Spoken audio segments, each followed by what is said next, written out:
The present perfect continuous tense, also known as the present perfect progressive tense, is the most gangster tense because it's so difficult to handle. Yet, if you handle this tense right, English speakers are gonna be so proud that they're gonna line up to hug you. The tense refers to expressions such as I have been typing this script for almost an hour, or she has been exercising lately. The difficulty surrounding this tense are usually the following two. First, the verb form is confusing. You need to understand what exactly goes on in the verb phrase in order to confidently use have been ing and have been being pp. Secondly, the difference between the present perfect continuous tense and the present perfect tense. Both tenses can express what started happening in the past and continues up to the present, as in I have studied German for 3 years or I have been studying German for 3 years. What's the difference? Well, we've got all these issues covered in this video. This video explains how to use have or has been plus ing correctly, explains the meaning of the present perfect continuous tense in detail, tells you its difference from the present perfect, and tells you the verbs that should not be used with this tense. Now, this video is a sequel to this video, which explains how the tense system works in general. If you want to know more about tenses, please check it out. Anyway, let's begin.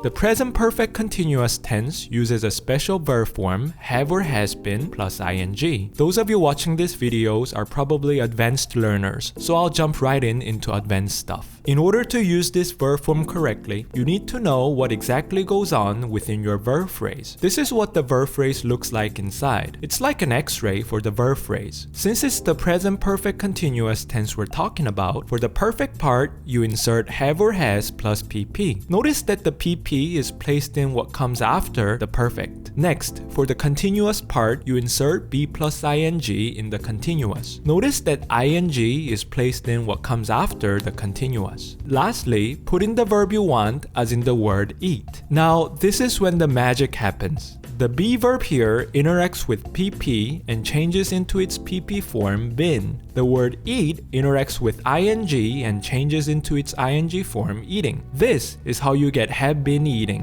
What about verb phrases that look like have or has been being pp? That form is for the present perfect continuous tense used with the passive voice. Let's go back to the X-ray. Unlike the active voice, where you just put in verbs like eat, for the passive voice, you put in be plus pp in the verb part. Notice that pp is placed after the verb phrase. After that, you put in the verb you want in the pp form, as in eaten. Then you do that magic again, and that is how you get have been being eaten. Now that we know how the verb phrase works, let's move on to the meaning of the present perfect continuous tense.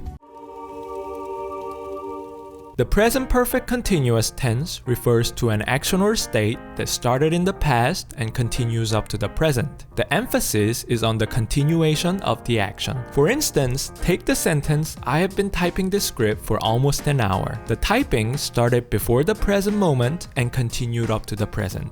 There are adverbs commonly used with this tense for additional meaning. If you want to emphasize the duration of the continuation, use for plus time, as in I have been trapped in this place for an hour. If you want to tell the specific time the action started from, use since plus time, as in I have been writing this book since January. Lastly, if you want to emphasize that the action continued in the recent period, use recently or lately, as in I have been feeling really tired lately. Here are some example sentences.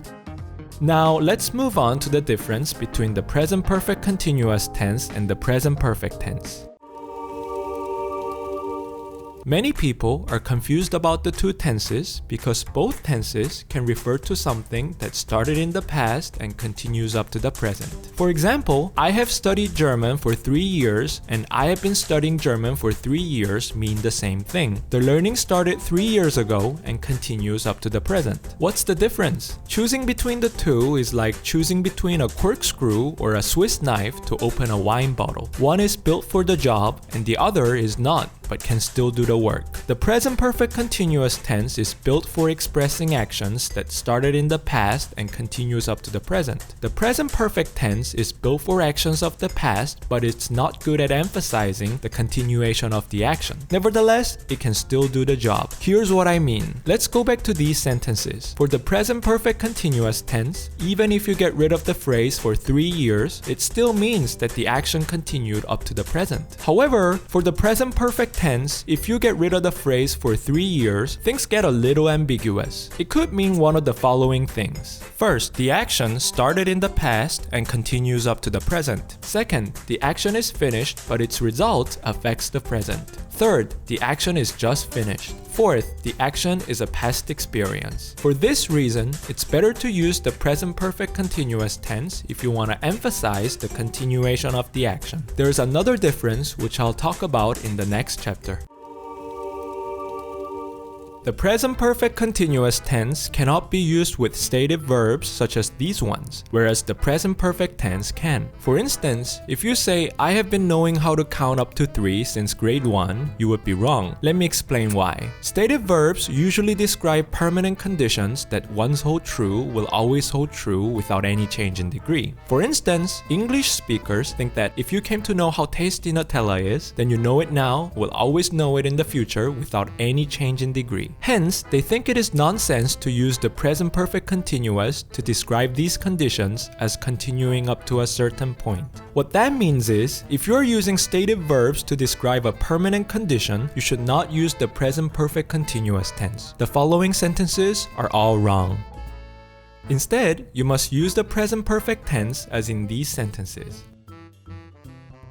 The present perfect tense is acceptable because, as I have explained, it does not specifically tell us that the action continues up to a certain point. However, there are cases in which stative verbs are used with present perfect continuous, mostly in informal settings. Take these sentences.